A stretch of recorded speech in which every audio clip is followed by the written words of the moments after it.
Welcome to Hort Culture, where a group of extension professionals and plant people talk about the business, production, and joy of planting seeds and helping them grow. Join us as we explore the culture of horticulture. Hello, welcome to the podcast where we know a lot about plants and a little bit about technology. Very little bit about technology. Normally, this program that we use to bring the podcast to you is relatively trouble-free, but that's relatively trouble-free. Well, very unpredictable today. We have the unpredictable weather that is Kentucky, and it only is fitting that our guest today the man, is the meteorologist, the man, the myth, legend. the legend. This is the hype crew As today. promised. Man. This is the most hype we've ever given for anybody, Matt. I know. What about that? You have your own app, so I was telling people that you were going to be on this. Your dad's a fan, right? I was going to say my dad might actually listen to one of these finally, like not even when I was like a guest and then became like a co-host. Like he might actually listen to this one because of our guest today. Yeah, so we're having Matt Dixon, and the people said not the Matt Dixon. I said the very one. The Matt Dixon. The ag, we love your weather forecast, your emails, your app. We're going to get into it, but we are. Listen, people, he doesn't make the weather. He just reports on it. So don't blame him. Don't blame him. Don't throw tomatoes at me. Yes, tomatoes. I was like, you're pretty accurate. So in comparison to a lot of people. Farmers everywhere appreciate you. I appreciate it. It's the first app I check. So listen, we had a whole episode about what farmers, like kind of day in the life of farmers. And how many weather and the first apps thing we was have? like, we wake up, we look at the weather, and we check all of our weather apps. And then it was like, how many weather apps do you have? Which I'm now curious, Matt, how many weather apps do you have? It's a competition now. No, I got several on my phone, but honestly, my app's the only one I use now just because there's no ads on it. And that's true. That is the right answer. Yeah, Perfect. I love that. You're not going to cast shade at anyone. I've probably been saved from multiple lightning strikes because your app is the only one that I allow pop-ups to come on, and it says, "Hey, lightning's been detected in your area," and I'm like, "I'm safe." Let's lead with an ad for your podcast. For your app. What is it called? In case people are wanting to download, they get tired of the next episode of Horticulture and they'd rather look at the weather. Your app. What's it called? No, it's called Kentucky Weather Alert. It came together last, I guess it was March. We finally released it. It was about a year in the making, but you can find on either app store. Type in Kentucky Weather Alert. It's a green lightning bolt logo, easy to find. I will say we are competing with some of the higher downloaded apps out there. So just look for that green lightning logo and you'll be good to go. So it's only a competition in their minds, not in the minds of the fans out there.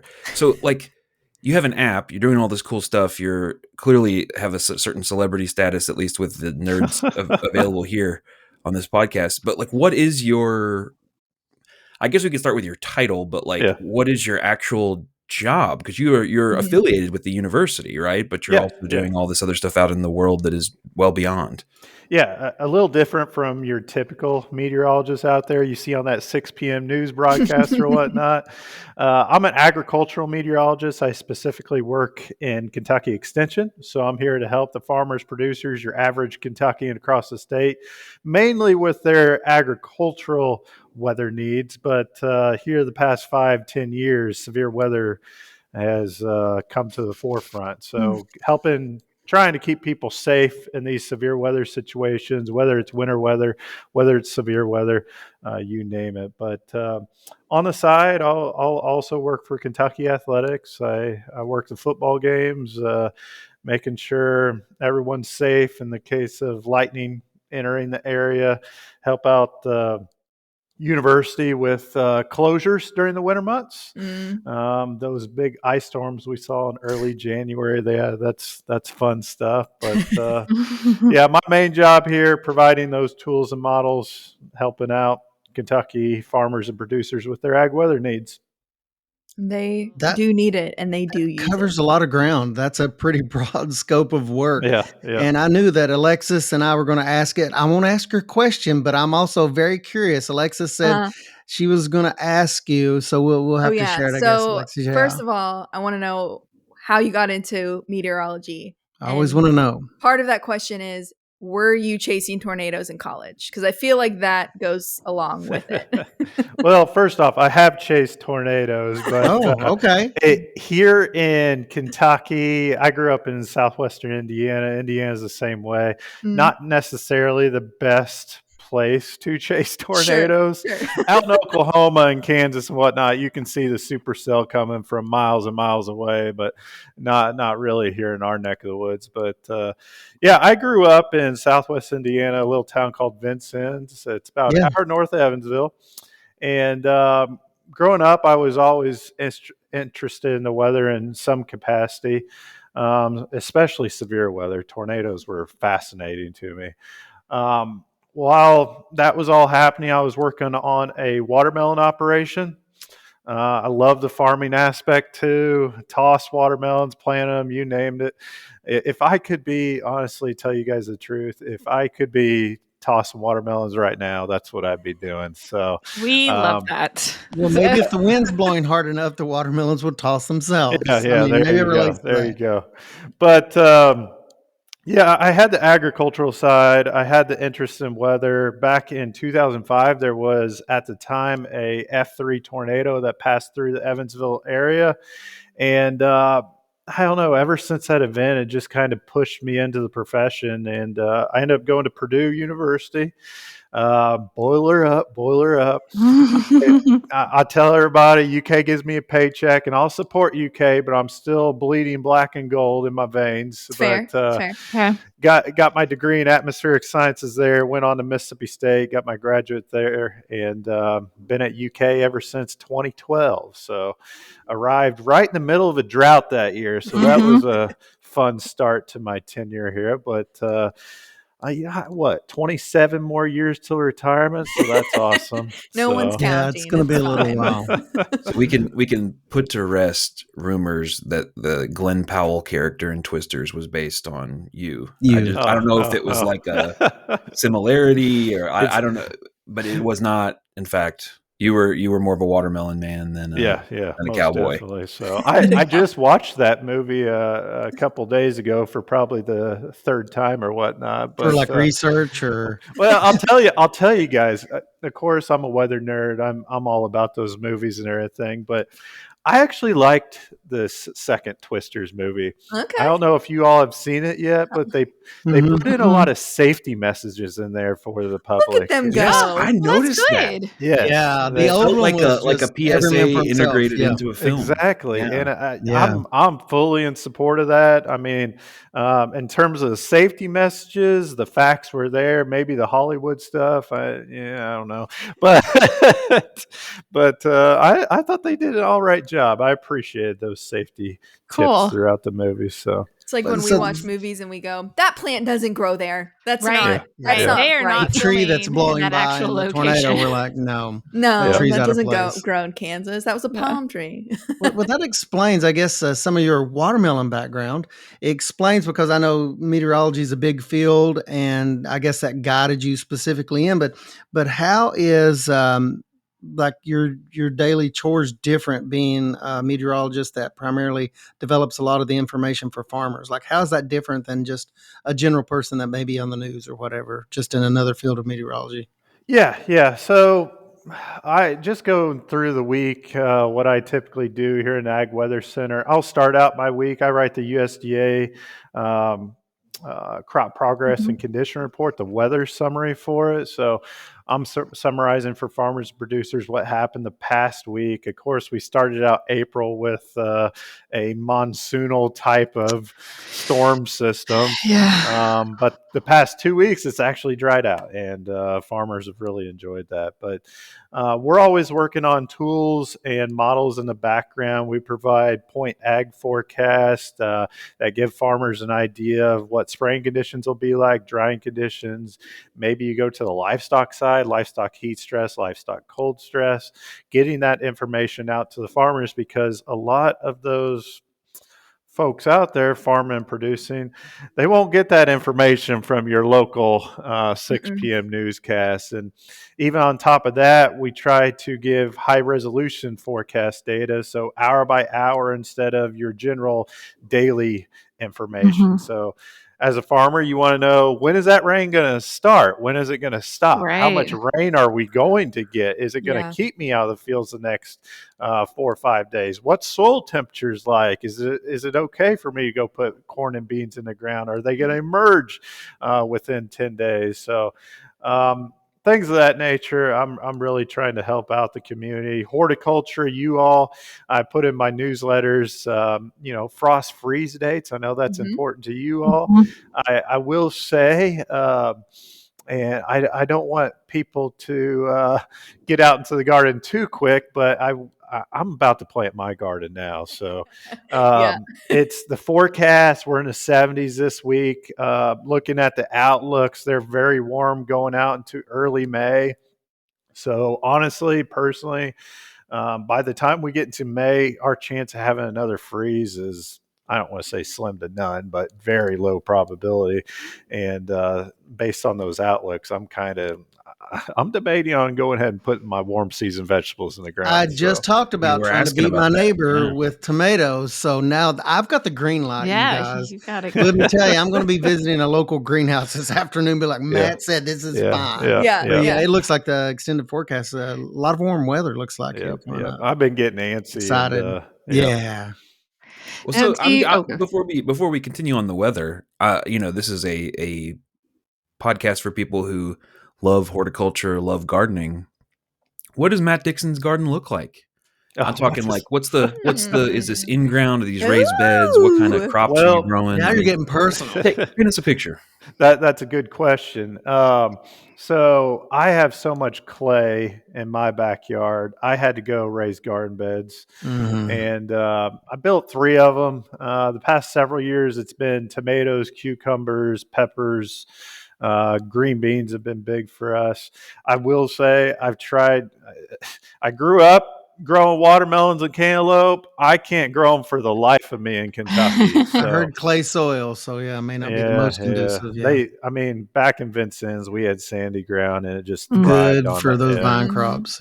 But around here, not so much. So disappointing, but it is what it is. I tried strawberries the past couple years, but apparently I don't have a green thumb for that. So I honestly ripped up all the strawberries and replaced it with warm season vegetables. So fruit's weird, it's okay. Fruit's its own thing. Once you get out of the vegetable world, it is a little bit tougher. It is. But tomatoes seems pretty straightforward. So that's probably best for me. You mentioned, you gave a time frame when you first started talking. I was real curious. What did you say, like the last 5 years, weather, you referenced kind of weather events, big weather events.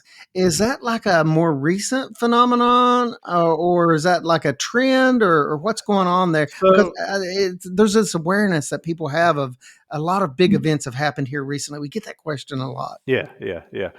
If you look at there's a website called the National Centers of Environmental Information, and they track billion-dollar disasters across the United States. And if you look at the data, now these are big-time disasters, obviously, $1 billion worth of damage, but those disasters are increasing in frequency across the U.S., and that includes the state of Kentucky individually. So if you go from the 80s to the 90s, 2010s to now where we're at, we see the frequency of these disasters still increasing. On top of that, I always tell folks, we just saw, 10 plus inches across Western Kentucky a few weeks ago, whatever it is now. Those type of events, not quite the 10, but maybe 3 to 4 inches here or there, a big time rainfall event, we're seeing those happen more frequently throughout the year. And, really, with this warmer climate we've been seeing here the past decade, warmer air can hold more moisture. So if a storm develops, we can see more heavy rainfall produced from that storm. So back when I was a kid, Indiana, you saw a 1-2 inch rainfall event. That was a big time storm. Yeah. Now we're seeing 1-2 inch rainfall events all the time. And it's the 3 to 4 inch rainfall events that are really causing issues. But, the past 5 years, 10 years, we saw the 1,000-year rainfall event across Eastern Kentucky a couple of years ago. Yeah. Those 1,000-year rainfall events, they're 1,000-year rainfall events, but they're happening more frequently. St. Louis got hit the day before by a 1,000-year rainfall event. You guys might have saw the news. I think it was 2023. Loretta Lynn's ranch west of Nashville got decimated by a 1,000-year rainfall event. But Hurricane Helene moving through the Carolinas and Tennessee. So these type of events, they're happening more frequently now. And I guess part of my job is trying to get people prepared for these things, because even if you're out in Western Kentucky and not Eastern Kentucky, you're still going to see issues from 10 plus inches of rainfall. Right. So, yeah. It's unbelievable. I mean, are the models, is the technology keeping up with that? I know a lot of these things, they're always evolving, but I mean, how are you guys as meteorologists, how are the tools changing to kind of meet these new patterns that you're seeing, or these newer patterns? I teach a class in biometeorology during the spring semester, and I always start out the class showing them where we were and where we are now, and it's pretty amazing. I can't think of the name of it. My boss, he got here in the early 80s, and he was teaching his class with these little projector slides. I don't know what it is, but if you put it up to the light, you can see a radar image. You talk about pixelated. Oh my gosh. And compared to where we are now today, radar capabilities, our satellite imagery has taken another leap. And our models, high resolution models, have again taken another step. But the way technology is advancing, the way we're going to be using AI here in the future. I was just going to ask, how does AI play into all of this and things like modeling and predictions? I mean, is that part of it that's evolving too? It's part of it. It's going to be probably a larger part in the years moving forward. Just how quick technology is advancing nowadays is kind of mind blowing to me. So we'll see where it goes. I'd like to speak more on the topic, but I'm not the guy in the background creating these models. So I'm the one using them, I should say. But yeah, it's never going to be a perfect science. There's too much in the atmosphere to take into account. We have to make a lot of assumptions in these models, but we're getting better and better every day. So. Yeah. You mentioned, go ahead, Jessica. Oh, well, I was just saying, you were talking about like some of the historical stuff that you guys have to look at. I know, I personally had used, you guys still manage the Mesonet stations, and you have all the historical records of like temperatures and stuff. Cause when I was in grad school finishing up a grad project, that came in handy looking at those temperature dates that I needed to look at from like months or years ago, and could track like fluctuations over time. So super handy. Well, I will tell you guys, the Kentucky Mesonet is ran through Western Kentucky University. Yeah, they're absolutely awesome network they have down that way, but they are kind enough to give us the data in the background so we can input that information into our tools and models in the Weather Center for folks across the state. So I can't say enough good things about the Kentucky Mesonet. I think they have over 80 weather stations now, research quality weather stations. And there's not a lot of states across the U.S. that have a network like we do. So is there apps or ways that people, like residential folks and commercial folks, that can tap directly into that network? It seems like there is like different ways that you can interface with that data just with Mesonet, isn't there? Yeah. If you go to their website, kymesonet.org, you can get all the current conditions, look at past daily data, hourly data. But also they have their own app also. So either the Google Play Store or the iOS store, just search for Kentucky Mesonet and should pop up. But nice thing about that is, as living in Scott County, I live pretty close to the Spindletop weather station on the north side of Fayette County. So I have that saved on the Kentucky Mesonet app, and I can just pull that up and see how much rain I got since midnight, what the temperature is like, so on and so forth. I wonder, where we live in Scott County, I wondered what was the nearest Mesonet, and I don't know, and I should know. So that's the one over by Spindletop then. Yeah. Unfortunately, Scott County does not have one yet. Yeah. I have talked to the folks down at the Kentucky Mesonet. Their goal is to have a station in every county eventually. Oh, nice. Now that takes money. Yeah. So it might be a little bit, but that's their ultimate goal. I heard somebody refer to those as almost like boots on the ground. Yeah. Hardware on the ground, I guess you could say, where it's extremely localized, which is, I imagine, a good thing as far as data, gathering that data from very local points. Well, and we can input, like I mentioned, we input that data into our ag tools and models, but it's not just us. The National Weather Service can use that Kentucky Mesonet to decide whether maybe they need to issue a severe thunderstorm warning based on that Kentucky Mesonet recording 60-mile-per-hour wind gust at some point in time. Transportation cabinet may use it. Energy may use it. So it can be used for a wide variety of purposes across the state. So, Matt, do you have a personal weather station? So, or are you I need to go home and not look at it? So one of the best pieces of advice, I'll never forget this, and I always tell the guy this. One of the National Weather Service meteorologists, back when I was at Purdue, they went on a road show to Purdue, Valparaiso, Ball State, and he always told me, he goes, Matt, everyone's always going to be asking your opinion about the weather, but he goes, you got to have your own time too. So after you clock out at 5 p.m., go do your thing. So I personally, you call me crazy, I don't have my own weather station at home. I generally have a good idea what's going on at any point in time, but I do have a small rain gauge in my backyard. I'll check periodically, but good for you. So Jessica and I deal with plants all day long, and then we go home and farm because we don't have boundaries. So we need to learn from Matt, Jessica. Right. There needs to be a clear delineation. Yeah. As I already mentioned, my dad's a big fan, and it was a big deal when he's a farmer.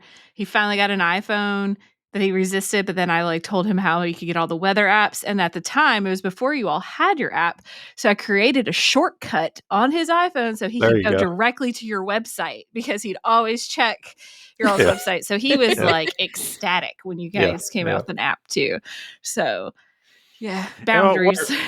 We're looking to get bigger with this app. So I guess we haven't really talked about it a whole lot, but phase 1 has came out, and we're going to be moving on to phase 2 here pretty soon. But phase 1, we want everybody to be prepared across the state for the potential for severe weather, winter weather, you name it. So we do have alert capabilities. I think Alexis mentioned that earlier. If there is a severe thunderstorm warning, tornado warning, you name it, frost advisory issued by the National Weather Service, bees, buzz, beep, beep, straight to your phone, you know about it. If there is lightning within 15 miles of your area, and this is especially important for agriculture, I don't want anybody on that tractor, open air cab, when there's lightning in that area. I know, and I preach this to everybody. I know it's a very low probability that you ever get struck by lightning, but there's always that chance.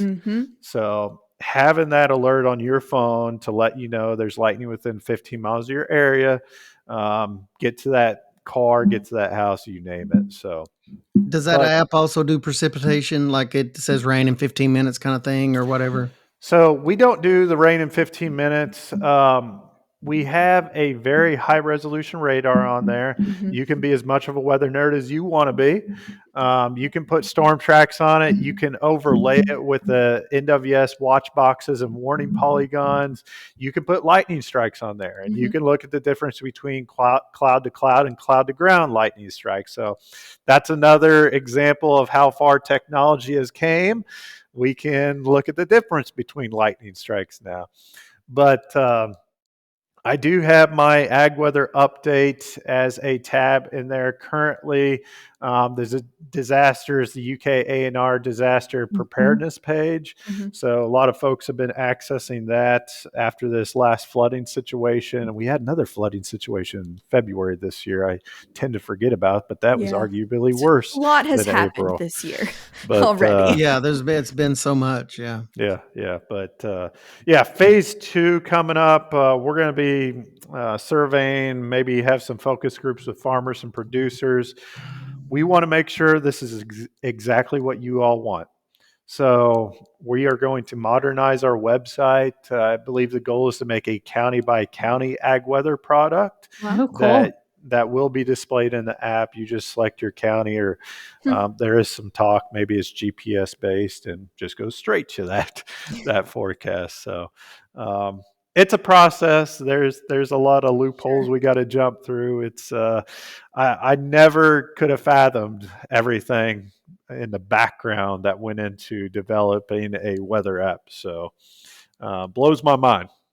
It seems like something like that I would expect. I guess I would think it'd be kind of complicated with all the data that it munches through and then displays whatever's relevant to whoever's using the app. Yeah, I mean, yeah. it seems like it is dealing with a lot of input. Yeah. And on our side, we are taking in data from the National Weather Service. We're taking in data from the Kentucky Mesonet, other resources across the United States, and then we have to transform all that data in the background and then send it to the foreground, so you guys can see that in a pretty easy way. So now, as far as breaking down all that data, I know that you're working with farmers, but do you get into the nitty gritty of like even specific crops and like corn and wind? I mean, is that part of the reporting that you do as far as getting into specific, things to watch for, like high tunnels, high winds, coming in alerts there, or how do you deal with the specifics of on the ag side? Yeah. And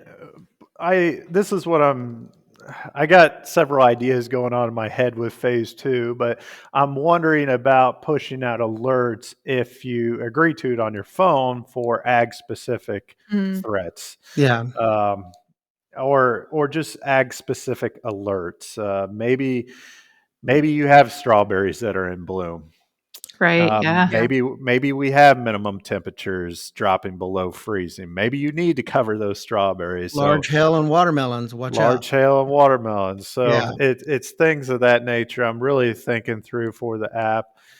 Right now, my only way of doing that is putting out a newsletter. Maybe I go through UK Ag Communications to send out a media article.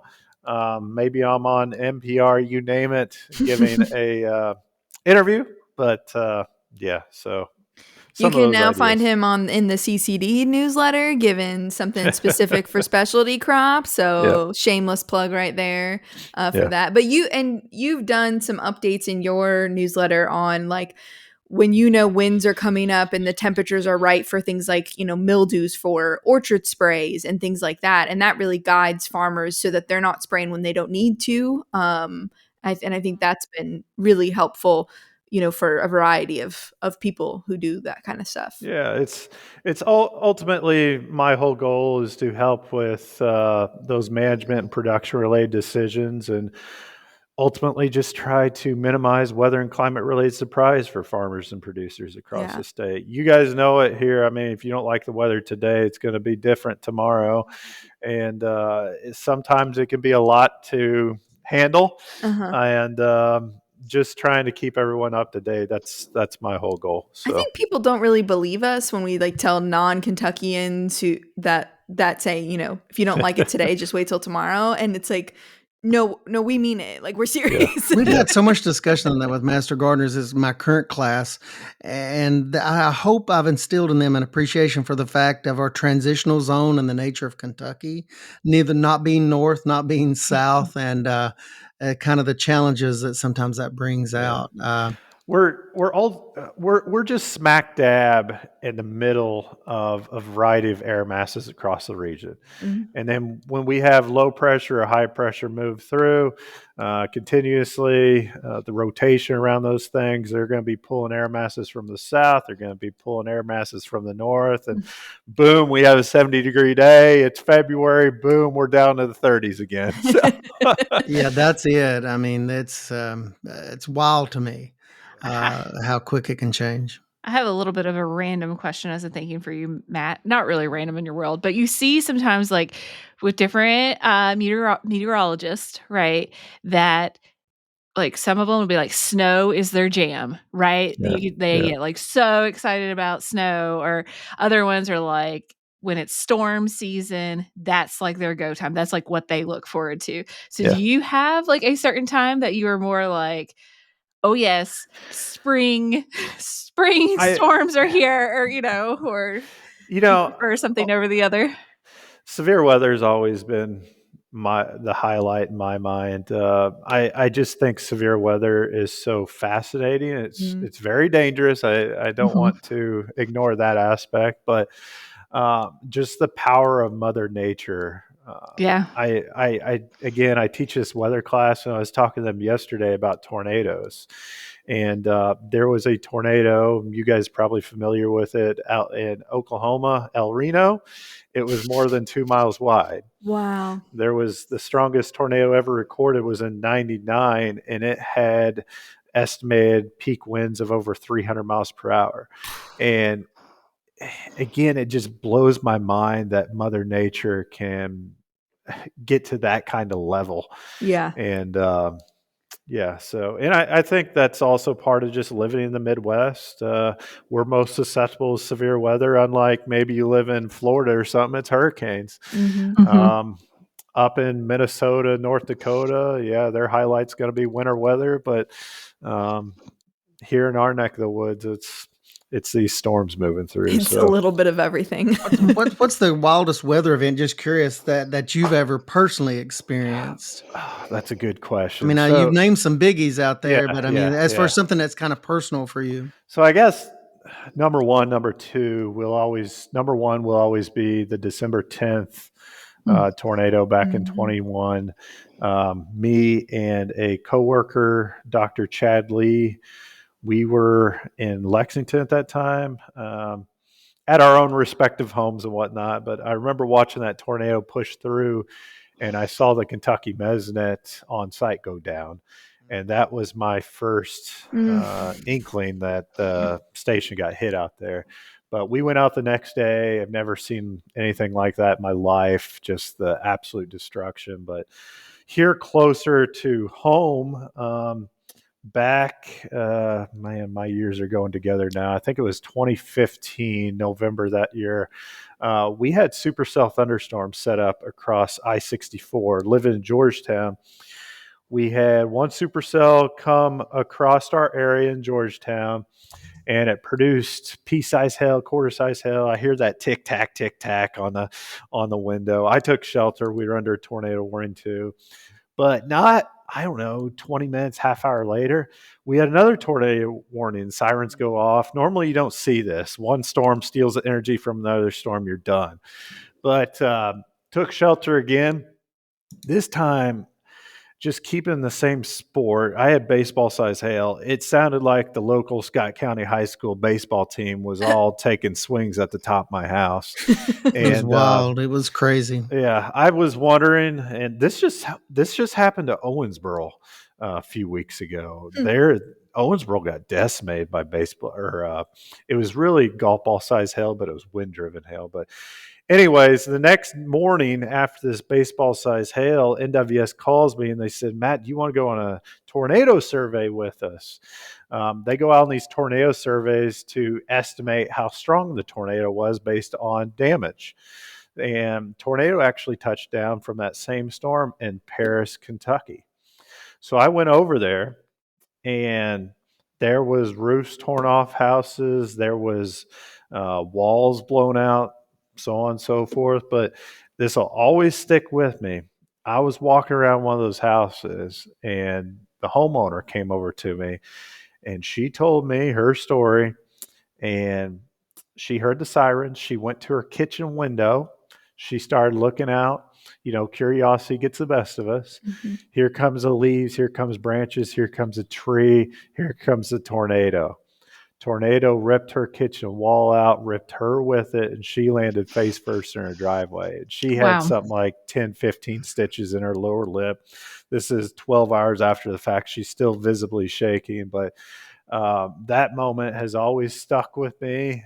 Again, Princeton, that EF4 tornado will always be number one, but just going personally through that event, hearing that baseball-sized hail smack in your house, Yeah, that'll always stay with me. Trying to remember what your insurance agent's name is in the process. Those storms in Scotts County is why when my wife absolutely demanded when we lived on a slab, we got a in-ground storm shelter installed in concrete. Yeah. One of the ones that, GPS located and everything and well designed. But those storms, it was not an option. My wife said, no, this is not an optional thing. It's going to be expensive. But we got, that's before we purchased a home with a full basement. But, and that was the best investment because that was a very active time for storms in central Kentucky. And that thing paid for itself time and again. And then our neighbors, I think it was a 12-person in-ground storm shelter that was built into the garage, and it was full with our neighbors who also had slabs at the time, and we would all just be sitting down there in this tiny little bunker, and it was an experience. Well, and I talked to a lot of folks about getting storm shelters and whatnot, and price will come up, but another way to look at it is the peace of mind. It was the best investment we'd ever made. It was great. And I'll tell you, just recently, again, both of us live in Georgetown and whatnot, Scott County invested in 2 storm shelters to put at the mobile home parks, the 2 major ones in Georgetown. And I toured one of those the other day. It can withstand 185 mile per hour wind. So that would be a very strong EF4 tornado. Very low chance we ever see one of those, but still peace of mind aspect. Folks know that they're safe. So is that a unique thing for Scott County, or does that happen like in other communities? I've seen those, seems like other places before. Well, I believe, don't quote me on this, but I believe Scott County was funded through FEMA. I have been talking to some other counties about what Scott County did. But as far as I know, not every county across the state is going to have those. Yeah, I thought that was pretty neat. So we, working with farmers sort of directly, and a lot of what I have heard people, say is we know that weather is going, or it seems like at least weather is going to continue to change rapidly and kind of like large swings, it seems, between temps or a lot of wind or a lot of rain, and just sort of thinking about, the sustainability of farming and what they can do. Are you hearing anything in your circles as far as, I know you're the way you're coming from it is very different than the way we come from things, because we're thinking, plants, right? But is there anything people can do from a farming perspective to maybe help them along the way when dealing with some of these like wild swings that we have no control over? Is there words of wisdom there? I guess my words of wisdom would be prepared, constantly be checking that weather forecast, because as we've been talking about this entire episode here in Kentucky, it can change pretty quickly. But being up to date, having a weather app on you, whether that's my app or something else, maybe having access to these newsletters. Extension is a great resource across the state. I know we talked about Master Gardener helping you out in that aspect, but in terms of severe weather, making sure you're prepared for a situation. I know this is a crazy situation, but my cousin works on a farm in southeastern Illinois, and they lost their entire farming operation, machinery, and you name it, to a EF3 tornado back a couple of years ago, right before planting season. But looking at the agricultural aspect, weather's changing too. Looking at the ag side, this warmer and wetter climate we've been stuck in the past decade is just going to keep on getting warmer. These storms can hold much more water, but at the same point in time, flash droughts can be an issue too. Mm-hmm. So as wet as we've been, we can have these flash droughts we've seen in the past few falls. It gets extremely dry for a month. Now, this pattern we've been in is extremely dry for a month. We might make up for that in the next month, all in one or two events. Yeah. So looking at our growing and grazing seasons, they've been expanding here the past decade. but also with that warmer, wetter climate comes more disease potential. I've been talking to people about pest pressure recently too. So we have a warmer climate in place. Maybe there's pests that don't necessarily overwinter in Kentucky, but they're able to overwinter farther north in the United States, making that migration to Kentucky that much easier. So these are things I believe farmers and producers might want to start thinking about as we go through the upcoming decades. I know the focus is always going to be on the next week. What's the weather going to be like and everything? But it doesn't hurt to think long term a little bit too. Right. So, right. And, we like to prepare people, for the upcoming season or the upcoming whatever around here. So it's kind of one of those things like, we might have a flash drought, so maybe think about getting your irrigation in the fall. Or if you've been, biting the bullet on something, put some money away every month for that for next year, and get insurance. It all comes back to me for that peace of mind aspect. So, past few falls, I have some cattle producers that are like, Matt, should I buy some extra hay for the winter months since we're already feeding now? And I'm like, peace of mind aspect. Do you really want to be worrying about that in the middle of February? Peace of mind. Go ahead and buy it. So that's be prepared. That makes sense. Oh, well, I think that everything you've said is wonderful. I hope everybody took advantage of it. Everybody download the apps. We're going to just see skyrocketing app downloads after this. Totally. And if you're not in Kentucky and you're like, wow, why don't I have a Matt Dixon? Maybe go to your local land grant university, right? They probably. And I'll mention, I don't think I've said it yet. This app can be used anywhere across the United States. Awesome. Cool. I had a county agent that took this app with her to Aruba recently. So if you're going on vacation in Disney World this summer, take the app with you. It will, based on your GPS location, if you got lightning in that area, it'll let you know. Nice. But and what's the keywords again, Matt, for the app? If you can give us specific search keywords for that. Kentucky Weather Alert will put you in the best spot. Again, we're competing with the bigger weather apps out there. The amount of downloads we have aren't necessarily like we'll say the Weather Channel or Weather Underground yet. I'll say yet. Maybe we'll get there. But you are probably the biggest weather app in Kentucky because you're the only one that's from Kentucky. So you can say that. Well, and the other goal is the ag weather side. Whenever we started developing these things, I was looking on the app stores and I couldn't find a ag weather app that was free. We're Kentucky Extension. Whatever we make on the ag weather side is going to be free to you all. So,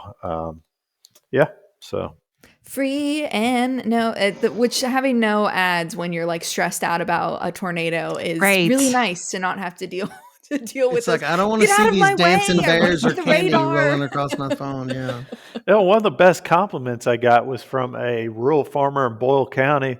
She told me this is the only weather app she's been able to use because ads aren't bogging it down. So nice. Oh yeah, Boyle. I used to be the agent in Boyle County, and man, you get out there, and there are plenty of places where you ain't got no service. No service. So. Those people barely have to walk up on the hill to make a phone call. So that happens. Well, Matt, we really appreciate you being here. Obviously, weather is a big part of what we do and what we preach about pretty much every episode. So having your wisdom is wonderful. Plus, we got to all fangirl a little bit and that was great. And Jessica gets to say, Don, guess who I met today? So, so that's always awesome. So check out the show notes for, info on that app. You can also, if you sign up for the Center for Crop Diversification newsletter, you will see Matt's monthly updates now. We've wrangled him into doing that. Thank you so much for that. So you can get those there. And we also put a link in our newsletter for yours. So if you want just a more in-depth Matt Dixon weather awesomeness, you can sign up for 2 newsletters that way. But we'll put links to that in the show notes. Shoot us an email if you have any trouble getting that, and you follow us on Instagram. You can send us some messages there. Again, we put that all in the show notes because we know a lot of you are driving or have gloves on and doing something along those lines right now. So you can't write that down. But we appreciate you guys being here with us today, and we hope that you will join us next time. Have a great one.